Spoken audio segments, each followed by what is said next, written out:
Let's talk about getting a force of enormous treacherous war machines together on the tabletop, and starting a Chaos Knights army in Warhammer 40K.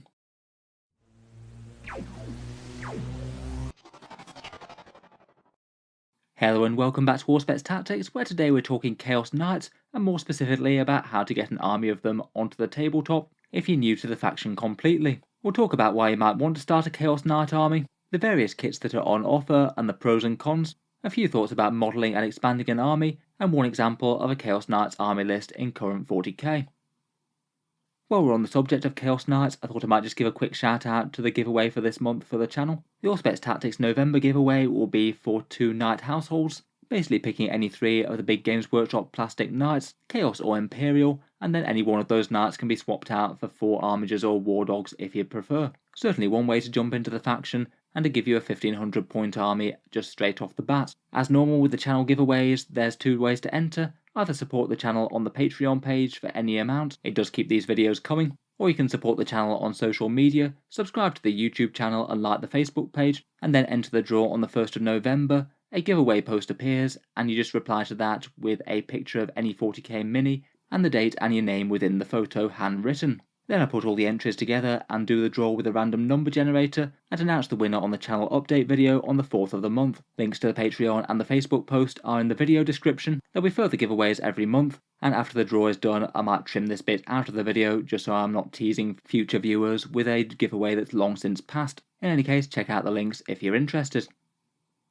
In any case, getting back to the subject at hand, I think there's quite a lot of good draws to collecting Chaos Knights in 40k. They've been a bit of a pseudo-faction up to now, but this year Games Workshop released some dedicated, quite nice models for them. Really quite cool Chaos walking vehicles, and I think it's drawn a fair few people to the army. In the background, they're fallen nobles piloting titanic walking machines in service of the Dark Gods, some of them more in the line of iconoclasts, fallen knights crusading against the Imperium for various ends, or the Infernal Knights, more of the Dark Mechanicus, who often have weaponry augmented by heretical demon technology. They make war with heavy firepower, demonic gifts, brutal close combat, and are some of the mightiest servants of chaos. You might often find knights fighting alongside other chaos forces to do some heavy lifting. Models wise, they are a slightly unusual 40k army, an entire army of vehicles and super heavy walkers, rather than the more balanced forces of some other factions. Their model range is a bit on the limited side.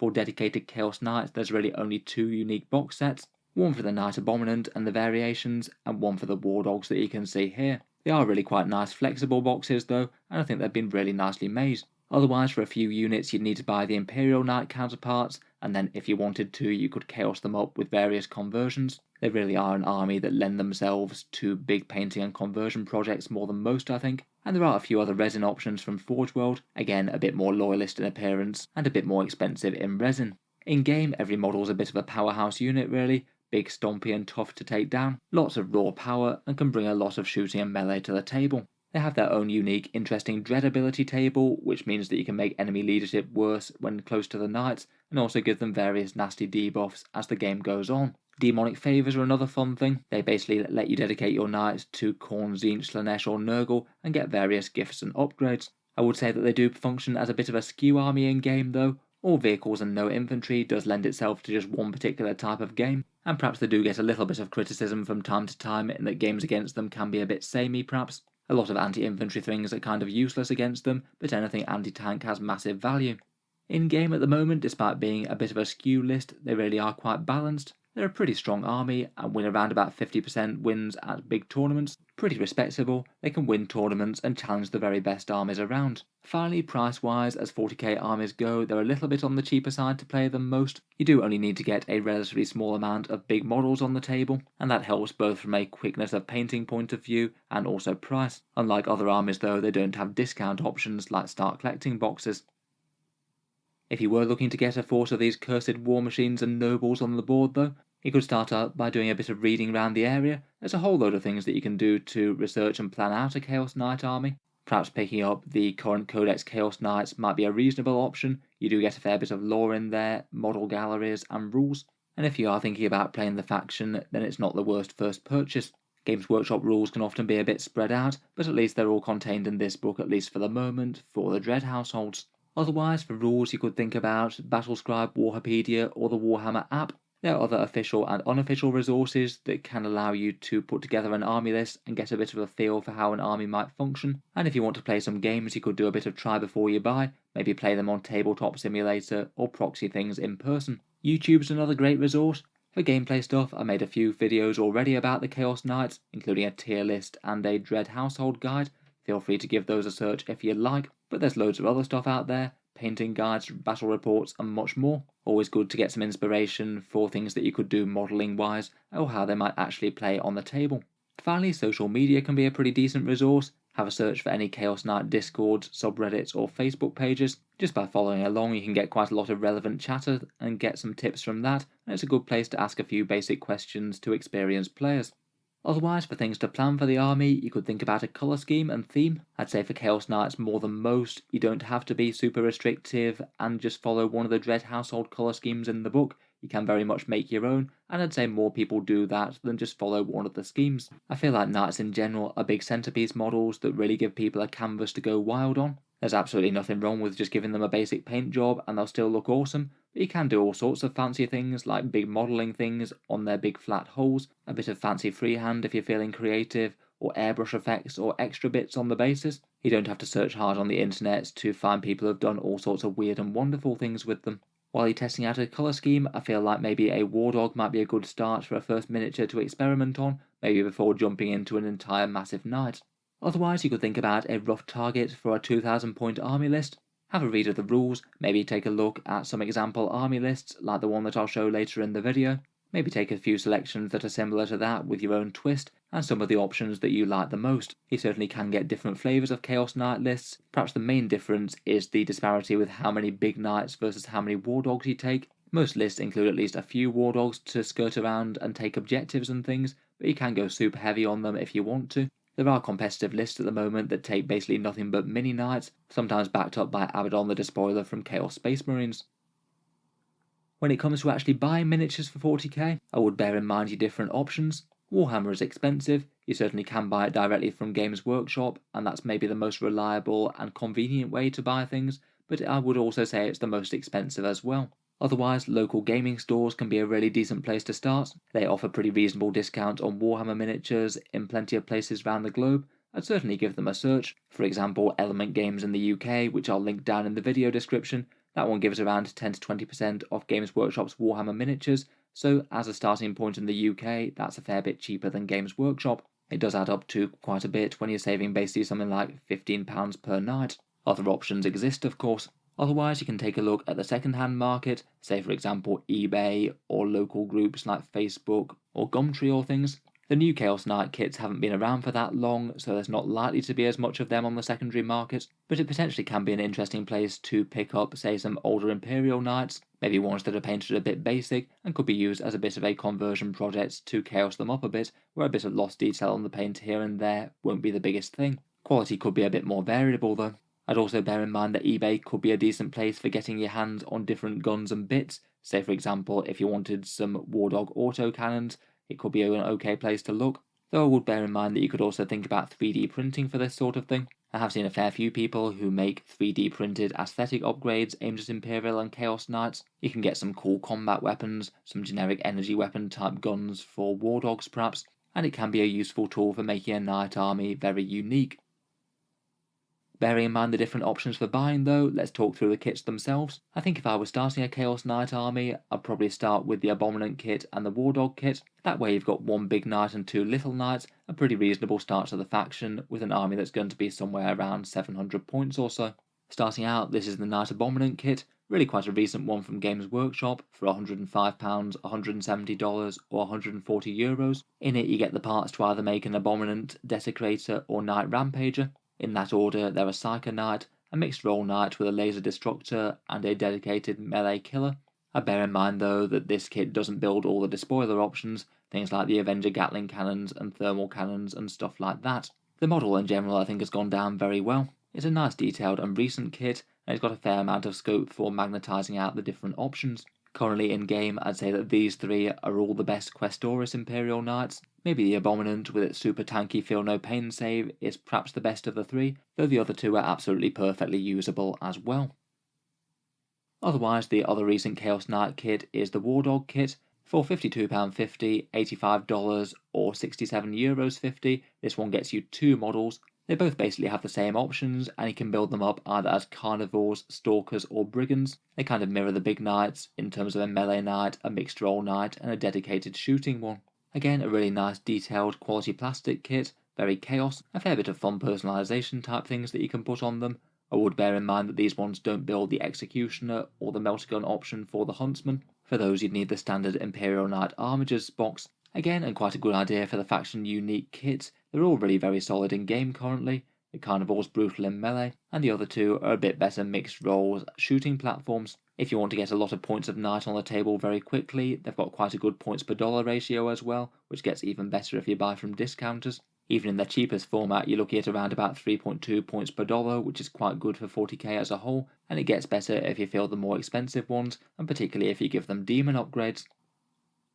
I would personally start out with those two. I think you could certainly justify multiple boxes of War Dogs, or maybe a couple of copies of the Abominant Kit, and build it up as 2 of the different variants. Otherwise though, from the Imperial Knight range, you can get the Knight Despoiler. This one's sold under the box that is the Knight Preceptor at the moment. It gives you all the options for the main guns, though you can't double up on them, and the actual Preceptor bits aren't usable by Chaos Knights at the moment. There's also the Knight Tyrant, which is sold as the Dominus Knight. This one can be built up as the longer range Castellan version or the closer range Valiant version, and both this one and the previous one are very much more Imperial Knights than Chaos Knights. They aren't covered in spikes and chains and things, unlike the previous boxes that we mentioned. So if you're going to aim to make them a bit more chaos looking, you'd be mainly doing that with paint, or either leftover bits from the other kits, or potentially some conversion. I'd currently argue that the Knight Despoiler and the Knight Tyrant are probably worse in game than the others, but they're not unusable, and 40k being what it is, the rules are always having the chance of changing. Certain things get better or worse depending on later codex releases. Finally, there's the Armiger box as well, which can build up things as the War Dog Executioners, the ones with the autocannons. Like the other War Dogs, I think they're very usable as well, slightly different and more long-ranged firepower than the Brigand. Other things that you could potentially look out for are any out-of-production value sets. You might see these occasionally go up on eBay or in third-party retailers. Chaos Knights had an army box set come out earlier in the year where you got an Abominant Kit, 2 War Dogs, a fairly snazzy looking limited edition codex, and the data cards. If you can snag one of these for a reasonable price, it's a pretty decent way to jump into the Chaos Knight army. Supply of them at the moment is going to be a bit limited and scattered around the place though. From ages past as well, there was an Imperial Knights Renegade box set. That one would basically get you 2 standard Despoiler class knights with slightly more limited options. I think you only get 1 Avenger Gatling cannon in them, for example, as well as a bit of terrain. That one could get you some very, very cheap knight chassis though. If you could pick that up at a reasonable deal, then it could give you some big knights for fairly cheap.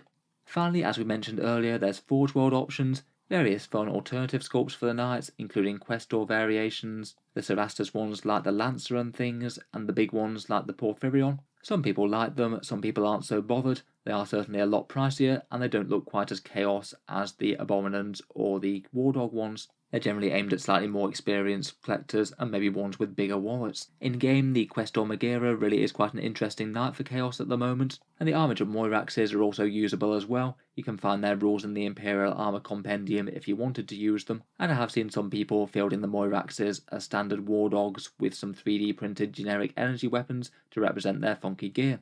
If it were me, I think I'd start with the core range though. Plastic's generally a fair bit easier to work with for people who are a bit newer. Once you have got your hands on some knights and you're starting to put them together, I would bear in mind a couple of options for modelling and painting, just things that you might want to consider. First up, magnetising models is something that some people enjoy and some people really aren't a fan of. If there was ever a time to learn magnets for Warhammer 40k, it would be when you're putting together Imperial Knights. They're really quite big and valuable options, with some really distinctive options that you can swap in and out, and as model kits go from Games Workshop, they're one of the single easiest models to magnetise and be able to trade out the various cool versions for different loadouts of guns. There are an absolute ton of good guides on YouTube to follow along with. Have a look at how some people have done it and how they're able to swap out Knight Armaments for one another. I think it's pretty reasonable to make the effort to do so both for the big knights and for the war dogs. It's not really too hard to have knight armies that basically have the entire codex worth of options all together on a few models, and have the option for switching up the game experience or tactics from game to game. It is pretty satisfying when you complete the project and you just have the option of changing out the guns depending on what game you're playing, and it makes them a bit more resilient to rules changes as Games Workshop do like to vary what's strong and what isn't. Personally, I've had a lot of value out of the knights that I've magnetised, and I've seen a whole ton of play over both 8th and 9th edition in a whole load of different forms. I would also say that from personal experience, I do recommend magnetising at the waist as well. It makes them super easy to store and go in boxes a bit better, as well as allow you to turn them around on the battlefield while also staying together and not falling apart. Another option that you could think about would be to maybe try and tone down the level of chaos on the models just a little bit, and maybe assemble a knight household that could plausibly be either an Imperial one or a Renegade one, and it's not immediately obvious from the iconography. It's not necessarily going to be an option that's for anyone. A lot of people just want to go full mad on chaos and warp stuff, but could just be something to consider if you think that you could do something like that quite well, as then you could potentially use the army both as the Imperial Knight Codex or Chaos Knight Codex, depending on which one you like the rules of in future editions. Even just for sake of gaming variety, it could leave you with different gaming experiences. One day your Renegade Knights could be going out to purge the enemies of the Emperor, and the next day they could be butchering his followers in the name of the Dark Gods. In any case, once you've got a few models on the table, you could think about next steps for expanding towards a bigger army. In general, I do feel that knights maybe work a bit better in big games than small games, as often in small games it could just be a bit more of a case of literally just have you brought enough anti-tank or not, and a lot of 40k armies just won't be able to bring all of the tools they need to deal with everything, particularly not skew lists like knights. Gradually, as expanding the army, I'd probably aim towards getting one of each of the knights magnetised for the different options, and maybe something like 4 to 6 of the war dogs unless you're going for a ridiculously big swarm. This would mean that you'd be very resilient to additional rules changes, basically being able to field the army in near its strongest incarnation every time. As they go, knights are really quite an easy competitive army to play in the game. For a bit of variety, you could think about adding allies. It can create a bit more of an interesting list if you've both got some big things and some small infantry. If you're doing this with more general chaos allies, it would cost you your dread abilities and potentially your faction unique secondaries if you're playing with them. In competitive games that's not really going to be worth it, but in more casual games it might be fine. Otherwise, without breaking your faction-wide abilities, you could bring things like demons. You can take up to 25% power level in various different flavours of demon, and that could be an interesting and viable way to get some other big threats or scary infantry in the list. Otherwise, a few competitive lists, as I said, are running Abaddon the Despoiler right now. He does seem to be pretty competitive as a Supreme Commander with some War Dogs. I feel like in general, though, more balanced armies are likely to be more resilient to rules changes. A War Dog swarm could be hit pretty hard if they got nerfed at some stage. Finally, just to round up, for one example of a fairly balanced and competitive Chaos Knight army at the moment, here's one list that I featured on the channel a few months back and was used to take third at a tournament by Nicholas Venker, who's the chap behind the Hexfleet Virals Chaos blog, well worth checking out if you want to see some cool knights. The list itself is an Abominant, Desecrator and Rampager, so basically all 3 of the options from that standard Abominant box. The Abominant is very tough, with Vortex of Terror and Winds of the Warp for the Feel No Pain. He takes Knight Diabolus for a little bit of extra melee power, Aura of Terror to really double down on the dread abilities, the Soul Raptor Swarm to amp up his Terror Shades, and Blessing of the Dark Master, which makes him a bit more durable, turning off enemy rerolls. This guy's a durable anvil of the list. House Herbatrax will give him an extra couple of wounds and is also iconoclast, so it makes all of the knights basically hit a lot harder in melee. Then there's a Knight Desecrator, the one with the great big laser destructor and combat. He takes the relic laser destructor, the Diamonas, which hits spectacularly hard with a ranged punch. He's got the Mark of the Dread Knight for more defense, and Infernal Quest for objective secured to hold down objectives. Then there's Knight Rampager, which has the Veil of Medrengard for invul saves, Bow to None, and Beguiling Majesty, the Slanesh one, for extra defense in combat. That thing can just charge forward and make itself into a massive problem. And finally, to round off the list, we've got 4 War Dogs, 2 Carnivores within the main detachment, really vicious combat monsters, particularly in Iconoclast. One has the Blood Shield to punch through invuls, and one has the Tzeentchian Pyrothrone for some magic. Finally, in a super heavy auxiliary detachment as some Dreadblades, there's also a couple of War Dog Executioners. They've got worthy offerings for a bit more punch against bigger targets, and one takes the Tzeentch Mirror of Fates to help rustle up a few more command points. Overall, I feel like it's a really cool example of a pretty nicely balanced Chaos list with a whole bunch of the fun demon upgrades thrown in, and a lot of fun models in representation. If you're looking for general inspiration for Chaos Knights, then heading somewhere in the way of this kind of army certainly wouldn't be the worst thing you can do, though there's plenty of other fun and playable variations with variant big knights or more or less war dogs. So there we have it then. I think we'll just about leave that there for the Chaos Knight army. Let me know your thoughts on the faction and getting an army together down in the comments. Any other tips for newer players are certainly appreciated. If you've enjoyed the video, then feel free to subscribe to Auspex Tactics, where I'll certainly keep the regular 40k videos coming. I do tend to post new stuff just about every day. We'll certainly have some more stuff for the Chaos Knights in the future. I'm planning to do a full army overview at some stage. Finally, if you have been enjoying all the videos on the channel, I would just like to mention that Auspex Tactics does have a Patreon page. That's the thing that allows you to enter for the giveaways as well, and it's also the main thing that allows me to keep on making videos like this quite so often. Channel patrons do get a fair few advantages, seeing certain videos early, regular votes to see what sort of things happen next on the channel, and automatic entry into the regular prize giveaways with a chance to win some big model kits every month. If any of that sounds good to you, or you'd just like to help support, the link is down in the video description. In any case, a massive thank you for listening, and I'll hope to see you guys next time.